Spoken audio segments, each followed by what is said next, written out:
The global insurance industry is more than a market. It's a movement powered by 3 million professionals around the world.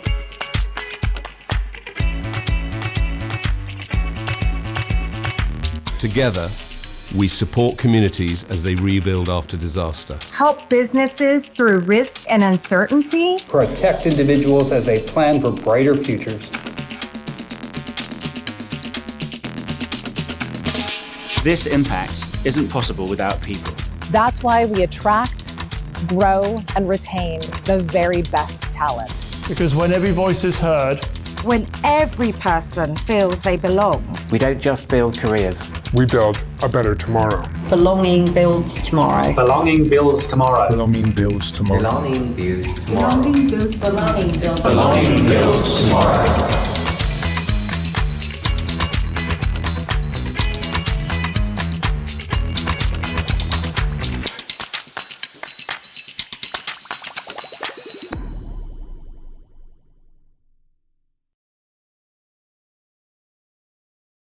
Bueno, muy buenos días a todos y a todas. ¿Cómo están?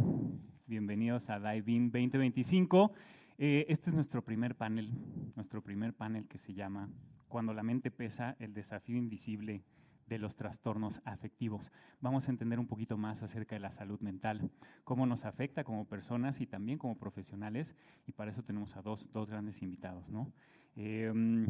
Nuestro primer speaker es Octavio Gascón, es de la empresa Marsh, y es Workforce Health Mental Health Manager ahí en Marsh. Les voy a leer un poquito acerca de su bio para que lo conozcamos un poquito mejor. Actualmente se desempeña como gerente de salud mental corporativa en Mercer Marsh Beneficios, además de ser director médico en el Centro de Excelencia en Salud Mental y docente universitario en Psicopatología y Biología del Comportamiento en la Universidad Nacional Rosario Castellanos. Produce contenido de divulgación sobre salud mental basado en evidencia científica y protocolos clínicos para atender a personas afectadas por riesgos psicosociales. Su equipo en Marsh McLennan ha trabajado con organizaciones de más de 10,000 personas en toda Latinoamérica, enfocándose en capacitar a áreas de recursos humanos y seguridad y salud del trabajo para fomentar el desarrollo organizacional con énfasis en el bienestar emocional y la prevención de trastornos mentales relacionados con el trabajo. Un fuerte aplauso, por favor, para Octavio. Gracias. Muchísimas gracias. Y ahora les presento también a Alan Barrón. Él es gerente de Wellbeing en Aon México. Aquí estamos en su casa, nuestra casa. Muchas gracias por la invitación y por hospedarnos. Lidera estrategias integrales de salud corporativa, bienestar organizacional y gestión de riesgos. Con más de una década de experiencia, Alan ha coordinado equipos multidisciplinarios diseñando soluciones personalizadas para clientes multinacionales enfocadas en la prevención, eficiencia financiera y cumplimiento normativo. Antes de su rol actual, se desempeñó como Wellness y Mental Health Senior Consultant en Marsh McLennan, donde implementó programas de salud mental y cumplimiento de normas como la NOM 035. Impartiendo más de 200 talleres a nivel nacional e internacional, también ha sido coordinador de centros de atención psicológica en instituciones educativas y organizaciones de asistencia psicoterapéutica. Alan es maestro en psicoterapia cognitivo-conductual y cuenta con una formación en neuropsicología clínica por la UNAM. Su enfoque combina ciencia, empatía y estrategia para construir entornos laborales más humanos, resilientes e inclusivos. Un fuerte aplauso, por favor, para Alan. Muchas gracias. Gracias. Bueno, y también me toca presentarme a mí, ¿no? No traigo mi bio como tal escrita, pero les cuento un poquito más de quién soy. Yo soy Gonzalo Terrones, actualmente soy Senior Associate HR Advisory en WTW México. Con muchísimo gusto estoy aquí acompañándolos a todos y a todas para conducir este evento. Yo tengo algunos estudios, una maestría internacional, un MBA en Europa. He estado trabajando en empresas grandotas como puede ser Merck, Lechaco y ahora en WTW. Y bueno, pues hoy me toca moderar este panel para todos y todas ustedes y que conozcamos un poquito más acerca de este tema bien interesante que es la salud mental, ¿va? Entonces, si quieren, por favor, tomamos asiento. Estamos en nuestra casa.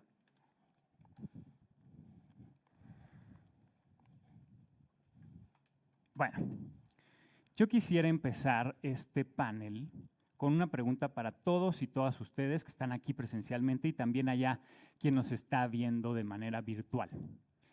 Levante la mano, ¿quién sabe, quién conoce qué son los trastornos afectivos? Ok. No tantas personas sabemos qué son los trastornos afectivos. Pues bueno, qué bueno que estamos en esta sala porque aquí vamos a aprender mucho acerca de ellos. Y bueno, Octavio, si nos puedes explicar un poquito más acerca de qué son los trastornos afectivos, cuáles son los más comunes, etcétera. Gracias por la pregunta, creo que es muy buena forma de arrancar. Los trastornos afectivos es un grupo de condiciones asociadas con el estado de ánimo, que vale mucho la pena hacer una diferenciación entre estado de ánimo y emociones, porque a veces creo que utilizamos los términos de manera intercambiable. Cuando hablamos de las emociones, hablamos de un grupo de reflejos que tiene el sistema nervioso, que tienen características bastante primitivas, son valencias evolutivas que se sienten, como que me gusta siempre decir que las emociones, para identificarlas fácilmente, son una palabra y se sienten, esa es como su gran definición, físicamente hablando.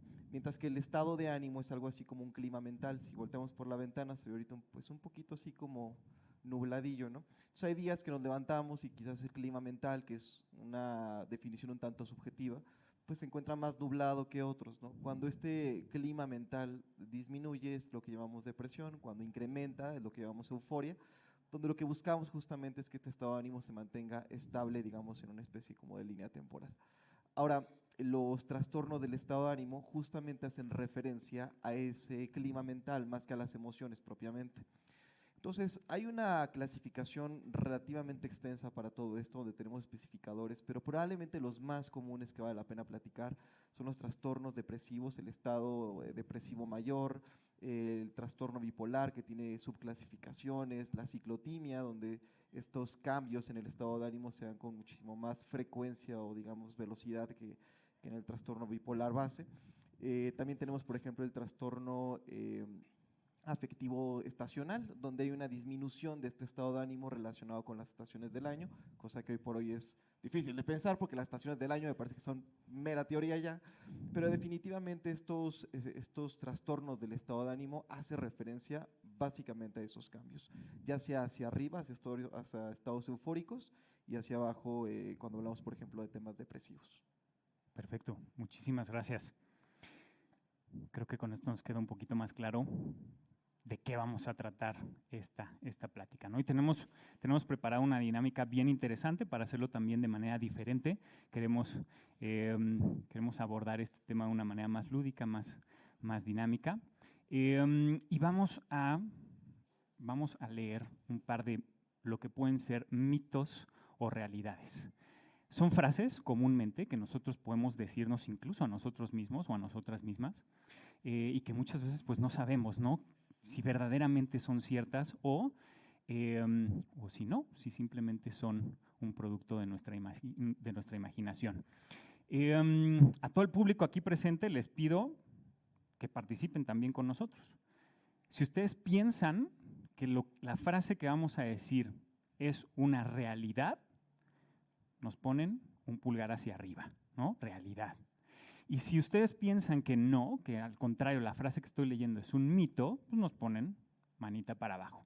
También, por favor, a todas las personas que se encuentran conectadas con nosotros de manera virtual, pueden ir poniendo en el chat si piensan que esto que vamos a leer es una realidad o un mito, y le voy a pedir a cada uno de los ponentes pues, que nos cuente un poquito más de qué se trata, ¿no? Si es real o no. Entonces vamos a empezar con la primera. Y dice, fíjense, ¿quién no ha pensado este tipo de frases? La depresión siempre se manifiesta como tristeza. La depresión siempre se manifiesta como tristeza. ¿Mito o realidad? Estoy viendo muchos mitos. Muy bien, perfecto. Vamos a ver si es mito o realidad. Alan, por favor. Claro que sí. Muy buenos días a todos. ¿Cómo están?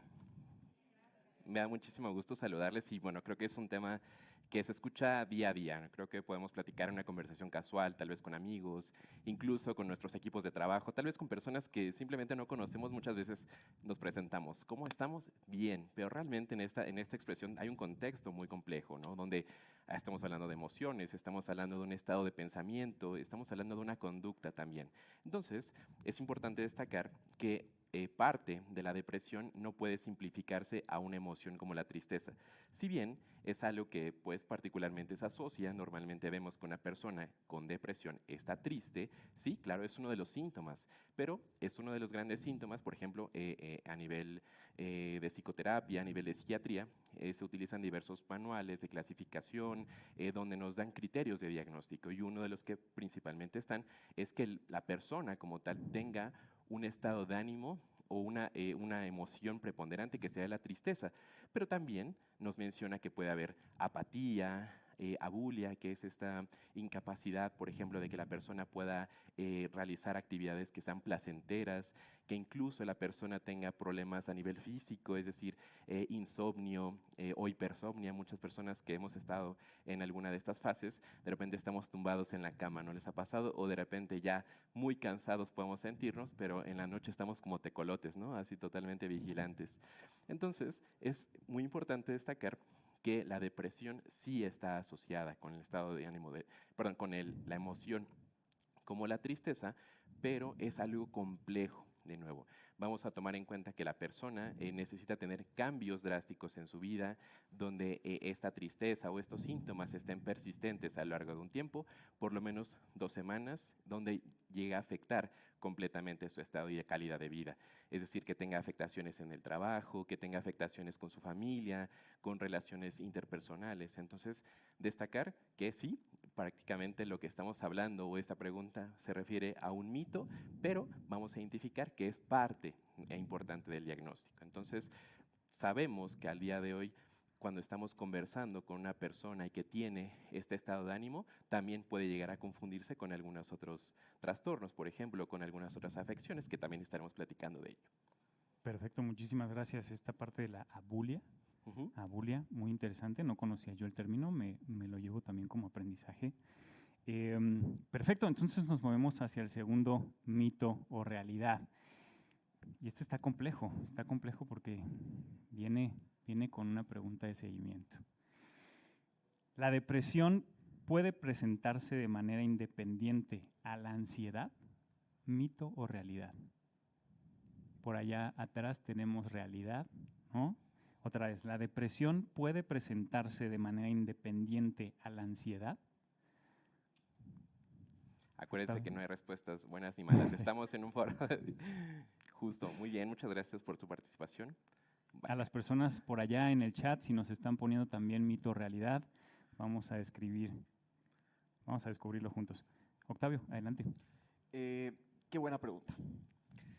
Porque usualmente tocamos ambos temas cuando hablamos de salud mental, sea en el ámbito clínico, corporativo, educativo y de investigación.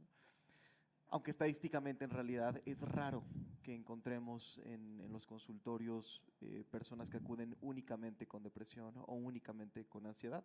Usualmente se da el fenómeno que llamamos comorbilidad, ¿no? Donde se presentan un tanto al mismo tiempo. Y es que cuando uno revisa los criterios diagnósticos, los síntomas hacen algo que se llama overlaps, en el cual ves los síntomas depresivos, ves los síntomas por ansiedad y en realidad son bastante similares. De hecho, hoy por hoy, a lo que se apuesta más que a centrarnos en es este diagnóstico, hablamos realmente de un fenómeno llamado transdiagnóstico, donde más bien muchos de los tratamientos que tenemos, tanto desde el punto de vista farmacológico como psicoterapéutico, en realidad lo que hacen es esto, ¿no? Como atraviesan diversos diagnósticos. Un mismo medicamento parece que tiene una utilidad tanto en la depresión como en la ansiedad, y los protocolos psicoterapéuticos tienen utilidad justamente para estos estados de ánimo distintos que se pueden encontrar tanto en la depresión como en la ansiedad, donde la respuesta concreta sería, es cierto que se pueden encontrar separados, sin embargo, no es tan habitual que esto se vea en la práctica. Usualmente vemos ambas condiciones y de hecho, la tercera que normalmente se acompaña es el consumo de sustancias, ¿no? Donde hablamos de una especie de triada de condiciones que son increíblemente prevalentes en todo el mundo, donde ¿qué pasó primero, la ansiedad o la depresión? ¿La depresión o la ansiedad? ¿El consumo de sustancias o la depresión? Entonces realmente no hay una claridad porque digamos que el horizonte clínico en el cual una condición se da antes que la otra no queda del todo claro. No obstante, sí puede haber escenarios donde probablemente encontramos una condición muy, muy definida. La realidad es que hoy por hoy podemos pensar que esto es mucho más anecdótico a que si una realidad clínica él nada más se presentó por depresión, solamente por ansiedad. Sería raro encontrarlas de manera aisladas. Perfecto, muchísimas gracias. Y una pregunta de seguimiento que también es una pregunta bien interesante para toda nuestra audiencia. ¿La depresión y la ansiedad se relacionan con el suicidio? ¿Ustedes qué piensan? ¿Mito o realidad? ¿La depresión y la ansiedad se relacionan con el suicidio? Realidad. Y aquí sí es una rotunda mayoría, ¿no? Pero vamos a entender un poquito mejor cómo se relacionan, ¿no? Por favor. Es muy amplia y a decir verdad, el suicidio en sí mismo es probablemente nuestra mayor consecuencia en temas de salud mental. Y hay una estadística interesantísima que Alan me ha escuchado decir 1.000.000 de veces, pero la verdad es que es muy buena, en donde la mayoría de las personas con depresión no intentan quitarse la vida, pero la mayoría de las personas que se intentaron quitar la vida sí tenían depresión. Quiero decir con esto, que a pesar de que la depresión es una condición increíblemente prevalente en todo el mundo, no necesariamente se acompaña de pensamientos suicidas. Si bien este es un criterio dentro de los diagnósticos, no necesariamente tiene que aparecer. Y en realidad es bueno, porque al ser una condición tan prevalente, no estoy diciendo que el suicidio no sea frecuente, de hecho también es bastante frecuente, pero es menos frecuente que la depresión. Entonces, ¿se llegan a acompañar? Sí, pero en realidad la frecuencia es relativamente baja, lo cual es bastante bueno y tiene mucho que ver con que hoy por hoy tenemos un acercamiento a los diagnósticos mucho más temprano que quizás hace unos 20 años. Tomemos en cuenta que hace 20 años también los criterios diagnósticos han cambiado en lapso de 15, yo creo, menos. Donde estamos a punto de tener un nuevo cambio diagnóstico. Entonces, la realidad es que si bien son situaciones que se llegan a presentar en conjunto, también es muy valioso comentar que no necesariamente el suicidio se da por temas directamente de salud mental, que eso también creo que es algo importante de comentar, donde uno piensa es que el suicidio siempre conlleva haber tenido depresión, siempre conlleva haber tenido ansiedad o psicosis o lo que uno quiera ahí pensar, sino que hay otro grupo de aspectos o determinantes sociales de la salud que pueden incrementar las tasas de suicidio, como los problemas económicos, la violencia social, un reciente diagnóstico médico, por ejemplo, los diagnósticos recientes de VIH incrementan también la ideación suicida, aunque no necesariamente hay un problema de salud mental concomitante. Perfecto, pues muchísimas gracias, Octavio, por aclararnos esta parte y justamente ahorita que acabamos de pasar el Día Internacional del Suicidio, ¿no? Creo que es bueno tener este tipo de información a nuestro alcance para poder apoyar también si es necesario, ¿no? Nos vamos con el siguiente mito y dice, mito o realidad, ya estaba yo haciendo un spoiler. ¿Tener cambios drásticos de humor en el curso de un mismo día es un síntoma de trastorno bipolar? Porque les ayudé, era cierto. Bueno, tenemos una muy rotunda conclusión de que podría ser un mito. Vamos a escucharlo. Por favor, Alan. Muchas gracias. De hecho, es muy importante destacar. Normalmente en la experiencia clínica, muchas personas llegan a consulta y uno de los principales motivos de consulta es esta oscilación de emociones. Es que de repente me siento triste, de repente me siento enojado, me siento feliz, pero es muy importante porque estas acepciones o estos pensamientos que tiene el paciente de alguna manera va a ayudar a que estos mismos síntomas se puedan exacerbar. Entonces, bueno, digamos esta transición de emociones. Pero hay que destacar que no es relacionado a un trastorno bipolar. Es correcto todo lo que ustedes están percibiendo. De hecho, es saludable hacer este intercambio entre emociones. ¿Por qué? Porque las emociones también nos están ayudando a tener una protección, nos están ayudando a resolver conflictos y nos están ayudando a adaptarnos a diferentes entornos. ¿Qué pasaría? Por ejemplo, estamos en un ambiente, todos estamos tranquilos de alguna manera, pero ¿qué pasaría si ahorita tuviéramos algún incidente? Por ejemplo, hablaban de instrucciones de una alarma de sismo, ¿no? Por ejemplo. Ojalá no. ¿No? Ojalá no, es muy importante destacarlo, pero ¿qué pasaría? Una emoción nos alertaría y nos haría llevar hacia la conservación de la persona. ¿Qué pasaría si de repente estuviéramos muy ajetreados y necesitáramos tener una disminución de nuestro estado de ánimo? Bueno, también hay otra emoción que puede ser la tristeza, puede ser el miedo, puede ser la misma ansiedad que nos va a llevar a un estado de aplanamiento y nos está ayudando a tomar mejores decisiones. Entonces, también es importante destacar que cuando hablamos de un trastorno bipolar, también estamos hablando de una magnitud muy importante.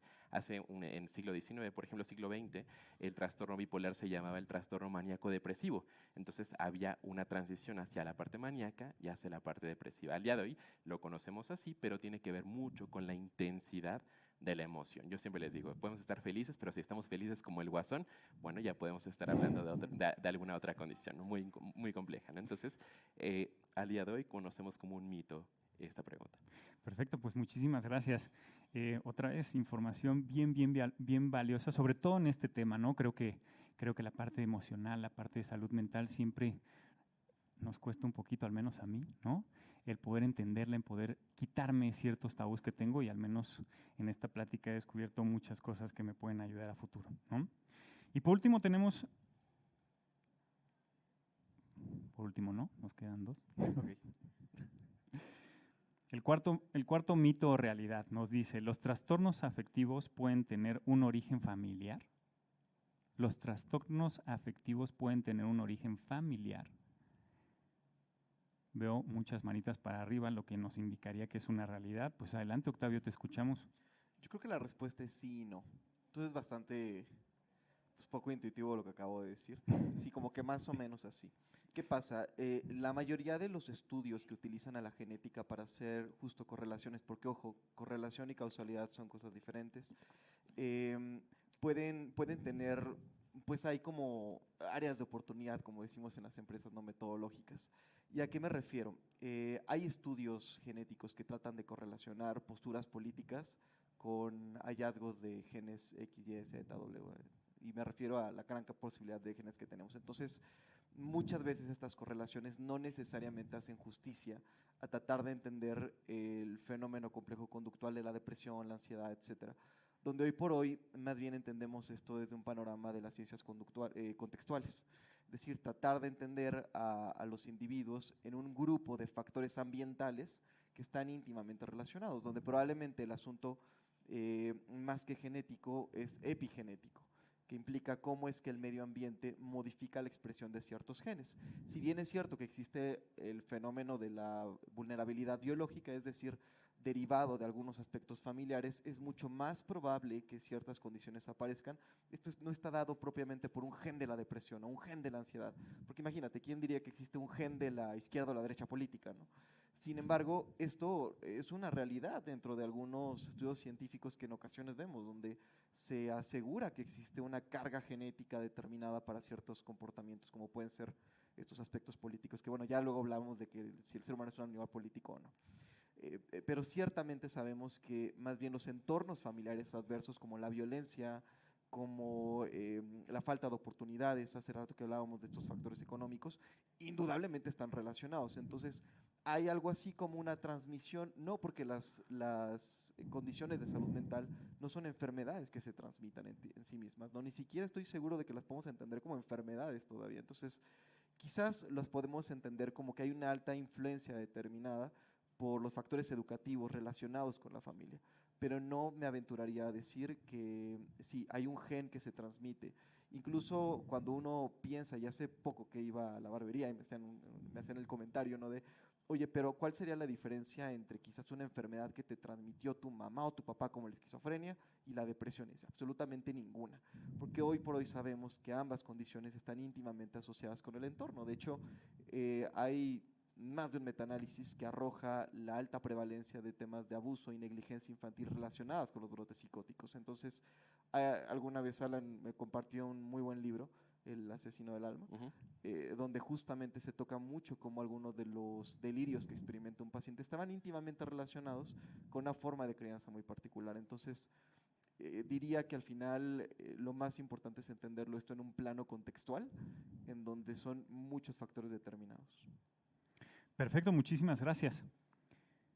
El último mito o realidad dice, los cambios del estado de ánimo relacionados con las hormonas o estaciones son considerados trastornos afectivos.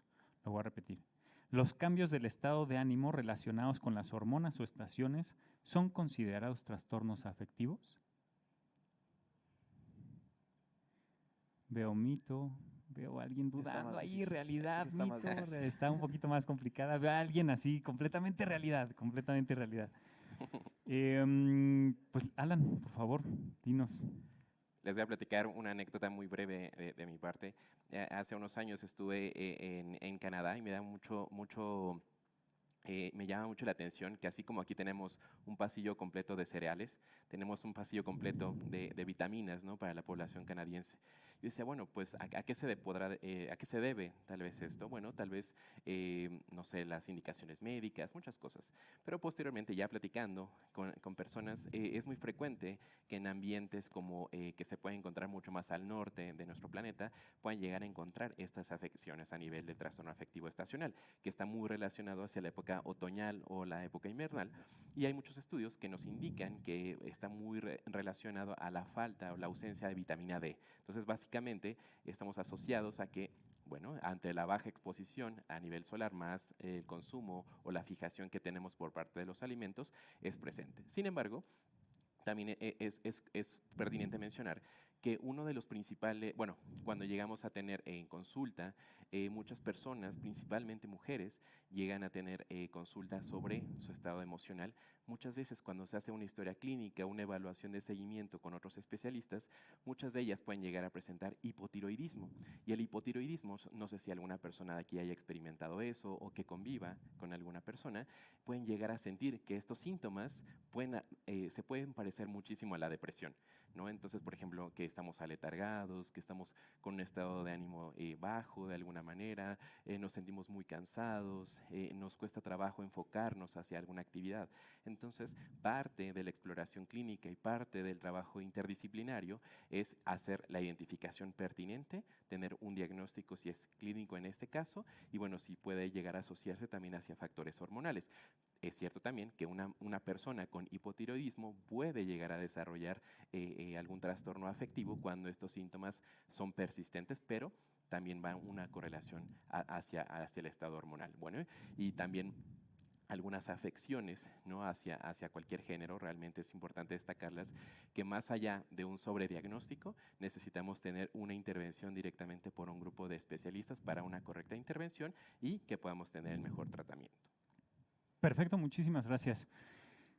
Espero que con estos mitos o realidades nos empiece a quedar un poquito más claro toda esta parte de trastornos afectivos, cómo podemos manejarlos, grandes recomendaciones, hasta un libro ya tenemos por ahí para que podamos leer. Vamos a cambiar un poquito el tono de la conversación, porque así como lo quisimos hacer un poco dinámico, ¿no?, para entender si eran mitos o realidades, también nos parece bien importante centrarlo en las personas, ¿no? A final de cuentas, los trastornos afectivos son trastornos que nos afectan a las personas. Entonces, tenemos tres testimoniales que vamos a leer y solo dos testimoniales, porque si no ya no nos queda tanto tiempo. Y pues les voy a pedir a nuestros expertos que nos comenten sobre estos testimoniales para ver cómo podemos apoyar a estas personas, ¿no? ¿O qué opinamos? El primero es de Jimena, de 30 años. Jimena nos dice: tener un papá bipolar es como tener 3 papás, en depresión, en manía y en eutimia. Cuando era niña, mi favorito era el papá en hipomania, porque tenía mucha más energía que un adulto común. En vez de regresar del trabajo cansado, siempre quería ir al cine y pasear. Cuando la hipotamia escalaba a manía, tenía muchas ideas y muy poco sueño. En estos periodos escribió 3 libros, conoció a un expresidente de México y consiguió muchos clientes. Sin embargo, la manía también era insostenible y peligrosa. Manejaba demasiado rápido el auto y también sus relaciones sociales. Decía cosas hirientes que no debía y compraba impulsivamente 50 tortilleros o un carro. Meses después, el cuerpo y las tarjetas de crédito pasaban factura. Llegaba la depresión y el adulto con energía infinita ahora ya no quería levantarse de la cama ni ver la tele. Había culpa por las malas decisiones y los compromisos que ya no tenía ánimos de cumplir. Llantos en la mañana buscando un abrazo. Yo agradezco el esfuerzo titánico de mi papá porque a pesar de todo jamás nos faltó nada y sé que por sus habilidades y honestidad ha podido mantener relaciones exitosas de ventas a muy largo plazo. El apoyo de psiquiatras y estar en una empresa que le dio la confianza para llegar más tarde en sus periodos de depresión lo ayudaron muchísimo. Pero lo que realmente hizo una diferencia de noche y de día fue el acercamiento con expertos en trastornos afectivos, que lo ayudaron con un tratamiento eficaz para alcanzar una eutimia persistente, es decir, un estado de ánimo estable a largo plazo.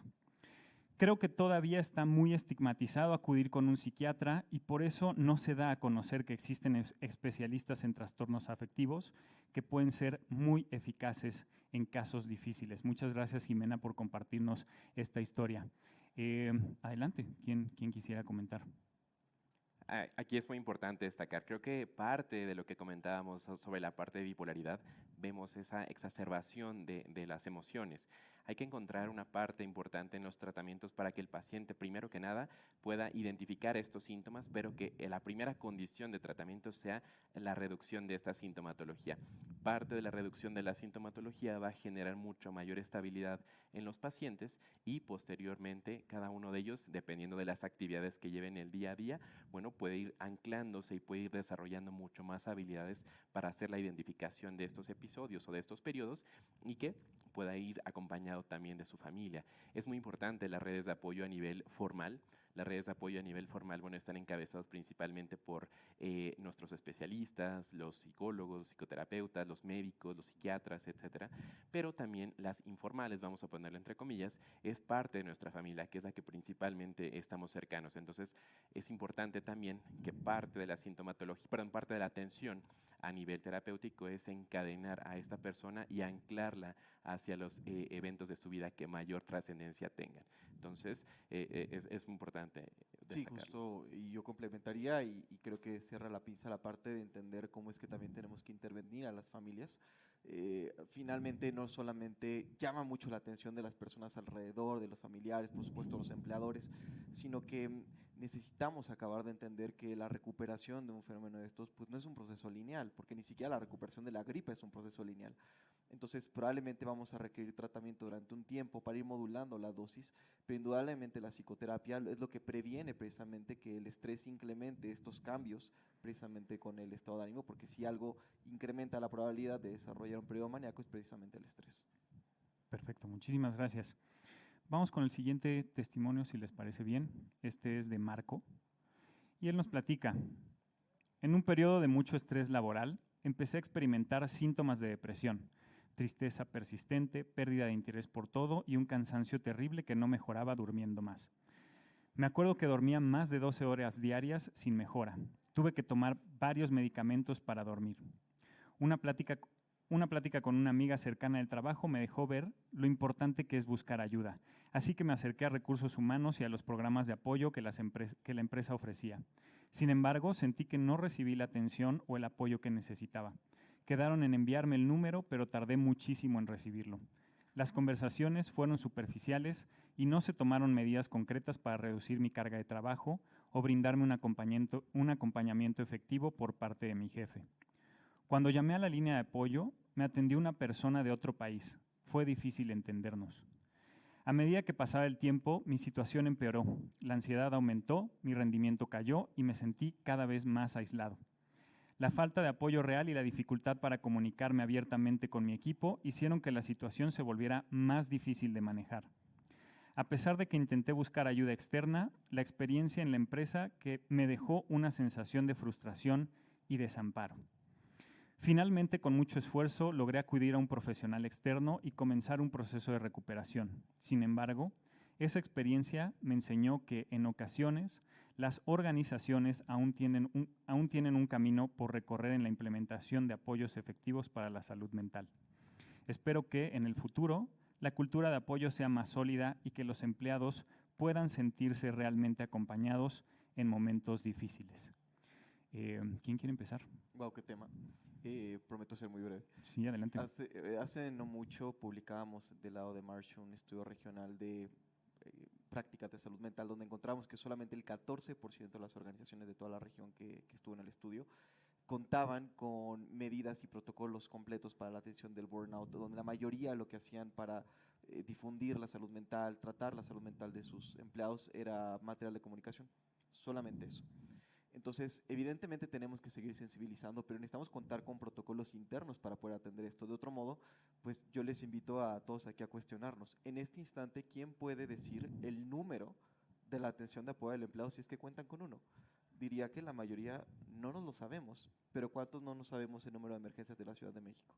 bueno, es que lo repiten todo el tiempo, ¿no? Entonces, probablemente por allá tenga que ir una forma de intervención futura. Aquí es muy importante destacar, empieza este testimonio como a la parte del estrés laboral. Entonces es muy importante que también como organizaciones tengamos esta reflexión sobre justo los protocolos que estamos teniendo, pero también de los protocolos y de la sensibilización de nuestros líderes.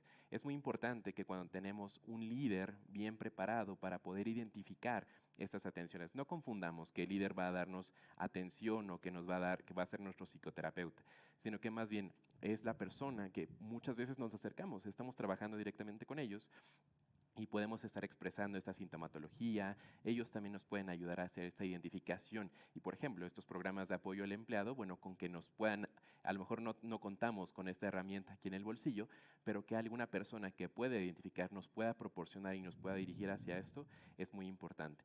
También un poco con respecto a la comunicación. No es una estrategia dar un material de comunicación, dar un webinar únicamente como una estrategia de salud mental, sino que, bueno, la estrategia el webinar nos puede ayudar a hacer una reflexión, claro está, pero es importante que más allá se le dé un seguimiento. Muchas veces pasa que la identificación queda ahí. Por ejemplo, caso de la norma 035, que hemos colaborado muchísimo. La norma 035 muchas veces se utiliza como un elemento misceláneo para una evaluación de salud mental. La realidad es que no sirve para eso. Pero muchas veces se utiliza como un protocolo y ya no hay un seguimiento posterior. Entonces, sí es muy importante el apoyo a nivel organizacional, apoyo de nuestros líderes para esta modificación de todas las condiciones a nivel laboral. Perfecto, muchísimas gracias. Bueno, con esto concluimos la parte de testimoniales y nos vamos ahora a aterrizar a la parte de las empresas, ¿no? Porque finalmente Dive In, habemos muchas empresas aquí. Escuchando esto y pues tenemos que aterrizar el tema, ¿no? Por ejemplo, en WTW tenemos una encuesta global que es la Wellbeing Diagnostic y pone la salud mental como una prioridad para los empleadores hoy en día, ¿no? Entonces vamos a escuchar un poquito acerca de los expertos, pues qué pueden hacer las empresas, ¿no? ¿Qué más pueden hacer las empresas desde su experiencia, qué han visto, qué programas nuevos hay, etcétera? Ha evolucionado bastante con el tiempo. A mí me gusta pensar cualquier forma de intervención como una especie de escalerita y pensar en un modelo, ¿no? Donde de base necesitamos entender cuál es este perfil de exposición ocupacional, como lo haríamos con cualquier otra condición de salud relacionada con el trabajo, donde evidentemente los riesgos psicosociales son nuestra base. Al final lo que nos están arrojando son indicadores de desarrollo organizacional, no necesariamente financieros, pero que sí que impactan en la finanza, ¿no? Este perfil de exposición debería ir complementado también con un indicador de burnout, factores de riesgo extralaboral, cualquier otro tipo de indicador que nos permita ahí tamizar un poco mejor la salud mental. En un segundo nivel probablemente sí se encuentra el proceso de capacitación, sensibilización a los empleados, etcétera, sobre todo el desarrollo de los líderes. Y en un tercer nivel o en una tercera parte de la escalerita, yo ahí colocaría ya los procesos que tienen que ver con puntualmente la atención de las personas, desde los programas de apoyo al empleado, las alianzas con facultativos privados. Bueno, ahí hay un sinfín de posibilidades que uno puede hacer, pero justamente lo que exhortaría es a no caer en el error que cometió la OMS en los 90s con su Nations for Mental Health, que fue una iniciativa que en sus años intentó pues desarrollar para mejorar la salud mental de los países con renta media y baja, que era llevar muchos psicólogos a los países, ¿no? Decían, ¿cuántos problemas de salud mental? Llevemos muchos psiquiatras. Primero, no hay tantos psiquiatras en el país como uno cree, ni tantos psicólogos especializados en terapia como uno cree, y el problema evidentemente no es tener más especialistas, es modificar los factores contextuales donde la gente está trabajando para mejorar estos aspectos de la salud mental. Aquí algo muy importante es el desarrollo de una cultura organizacional saludable. Creo que es algo que podemos estar trabajando día a día. Sin embargo, muchas veces esta cultura organizacional muchas veces se sienta por diferentes métricas. Todos llegamos a tener presión por alcanzar objetivos organizacionales, económicos, de desarrollo profesional de todos nuestros colegas, y eso sienta las bases, pero es parte del mismo trabajo. Pero muchas veces necesitamos también darle a todas las personas recursos para hacer frente. No significa que les damos más recursos para que aguantemos más, no se trata de eso, sino que más bien podamos identificar estos periodos concretos de trabajo. Muchas veces pasa que los periodos de fin de año son los más estresantes, ¿no?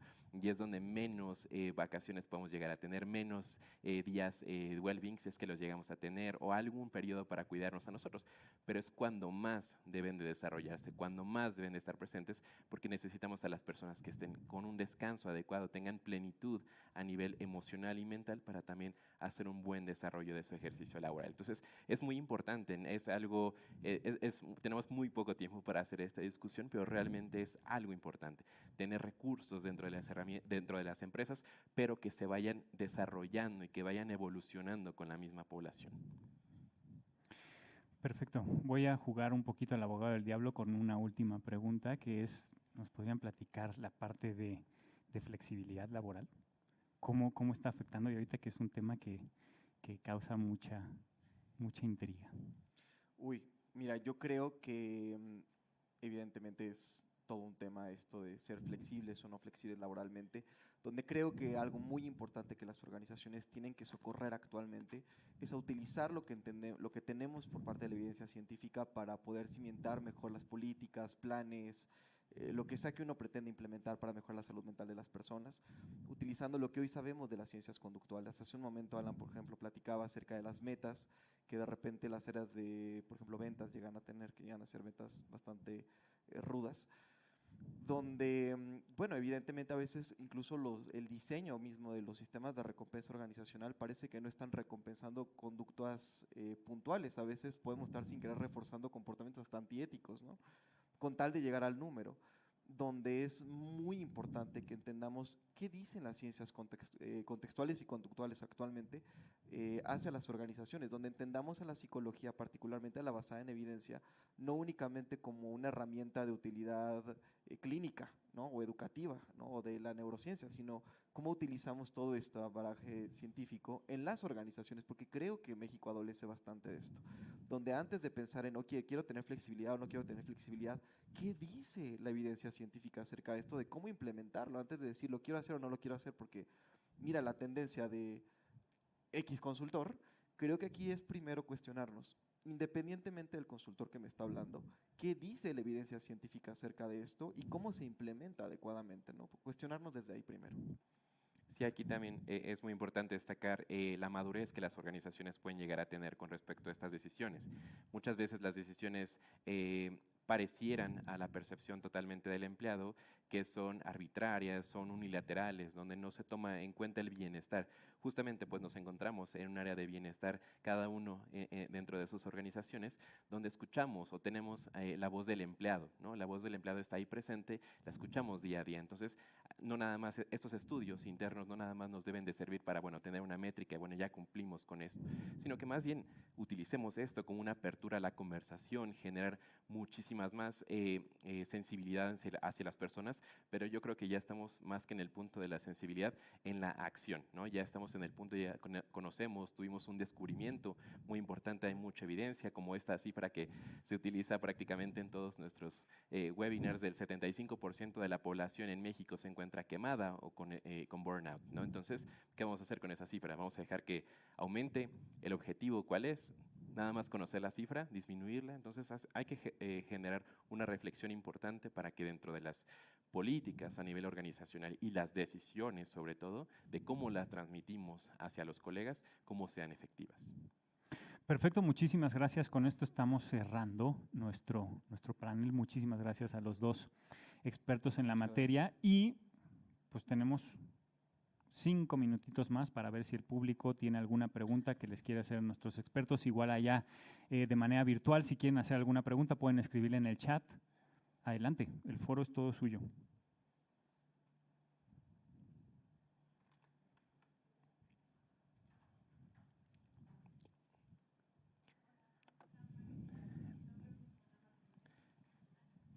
Ahí va tu micrófono, así. Hola, ¿cómo están? Buenos días. Soy Rosana Martínez, estoy en el área de marketing aquí en Ellion. Y bueno, a mí me gustaría, bueno, primero agradecerles el día de hoy que estén con nosotros.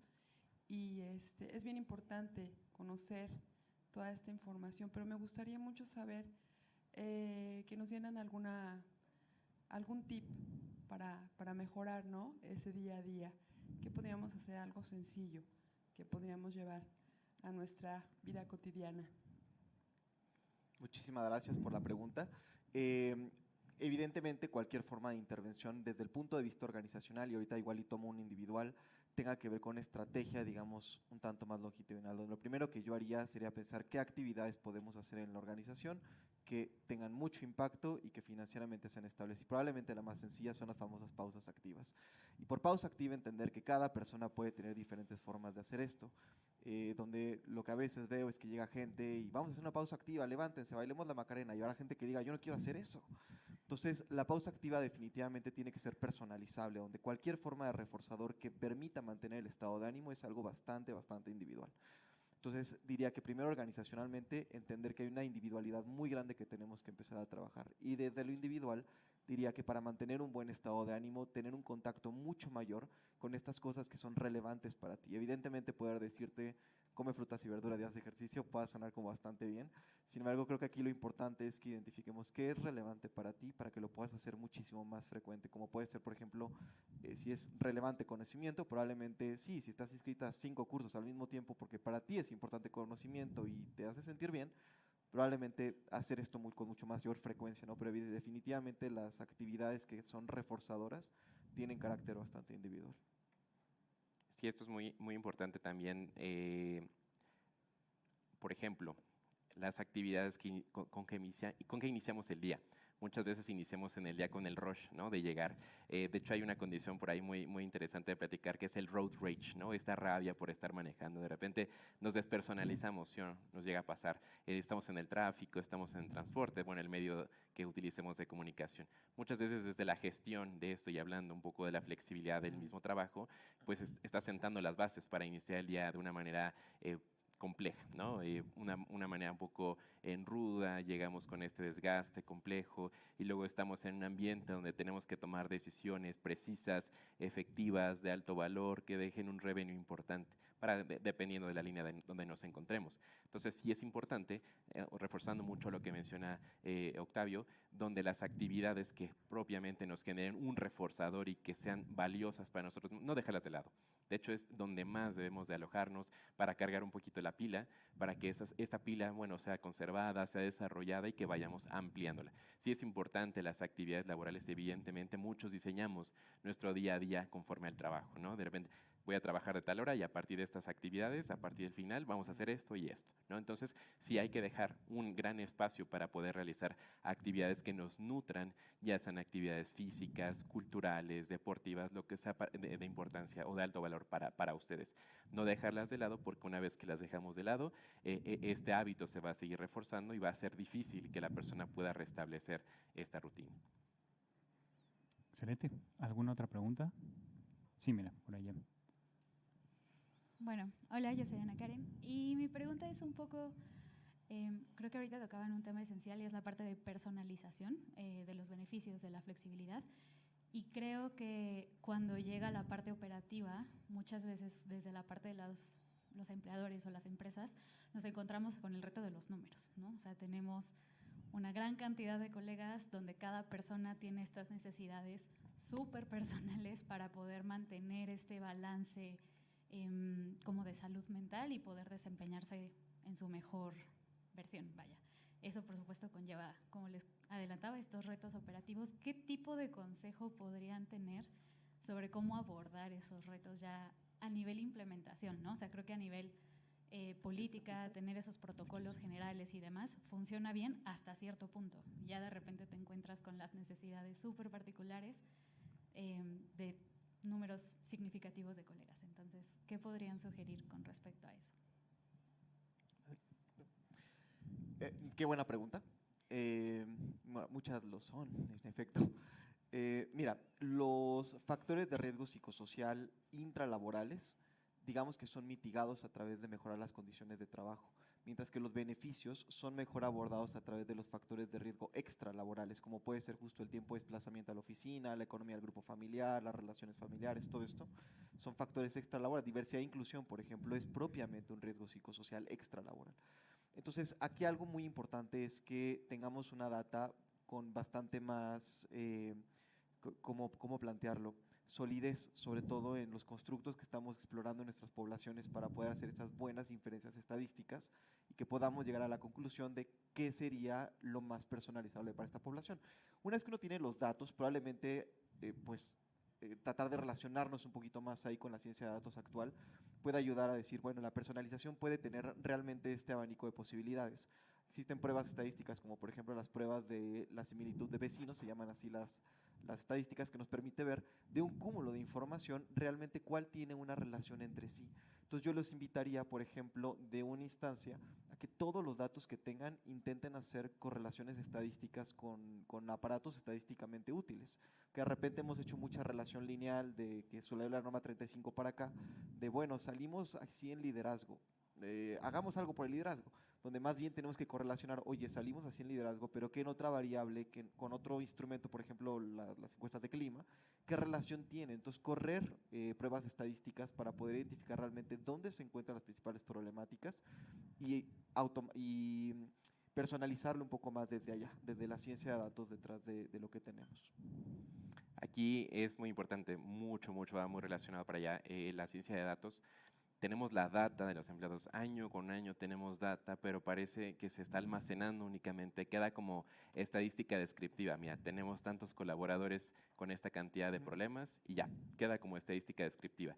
Lo que necesitamos es esta data hacer una correlación, ¿no? Evidentemente, ¿por qué está pasando? A ver, ¿por qué cada año, en el mismo mes, estamos teniendo estas mismas dificultades?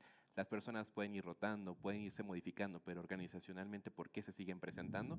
Bueno, tal vez no es que sea un problema de base o desde la raíz de la organización, sino que más bien en esta transición que podemos llegar a tener de personas, esta data se va yendo con esas personas, ¿no? Entonces es importante que dentro de la misma exploración que hacemos como empresa, irle dando un valor, pero generar una proyección. Así como hacemos una proyección financiera año con año de a dónde queremos estar y a dónde vamos a dirigirnos, también parte de las decisiones a nivel de salud emocional o la parte de salud mental tiene que estar mandatoriamente dirigida, bien establecida y bien planificada. Perfecto, pues muchísimas gracias. Recuerden que tenemos recursos disponibles que ustedes pueden accesar para leer, que conozcan un poquito más acerca de los trastornos afectivos. No me queda nada más que darle las gracias a Dive-In por la invitación, a Aion por el espacio, a los ponentes por su conocimiento y a ustedes por su atención. Gracias. Muchas gracias.